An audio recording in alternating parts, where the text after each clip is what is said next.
Суу адамдын жаны, өсүмдүктүн каны. Суу тиричиликтин башаты. Дүйнөдө таза суунун баа баркы күн санап өсүп жатат. Таза суу жетишсиздиги жер бетиндеги негизги көйгөйгө айланды. Учурда дүйнө калкынын дээрлик 40% ичүүчү таза суу таңкыстыгынан жапа чегишүүдө. Таза сууну сарамжалдуу пайдалануу менен биз келечек муундарыбыздын бакубатчылыгы үчүн жагымдуу шарт түзгөн болобуз. Суу ресурстарын рационалдуу пайдалануу, айлана чөйрөгө кылдат мамиле кылуу, Кумтөр компаниясындагы баардык өндүрүш жана чарбалык процесстеринин ажырагыс бөлүгү болуп калды. Ошондой эле убактылуу тышкы башкаруу киргизилгенден кийин Кумтөр Gold Company суу үчүн салык төлөө чечимин кабыл алган. Кумтөр компаниясында сууну үнөмдөө боюнча мындан башка да бир катар долбоорлор ишке ашырылууда. Жакында эле Кумтөр кениндеги жумушчулар лагеринде атайын сенсордук суу чорголор орнотулду. Биздин компания ошо жакын арада эле ошо атайын крандарды койду, чорголорду.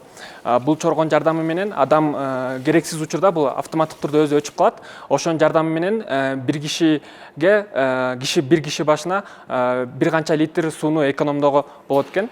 COVID-19 илдетине байланышкан кырдаалды эске алганда, бул сенсордук чорголордун гигиеналык дагы мааниси зор. Жашоонун маңызы, өмүрдүн булагы болгон суубузду көздүн карайгиндей сактоо ар бирибиздин милдетибиз.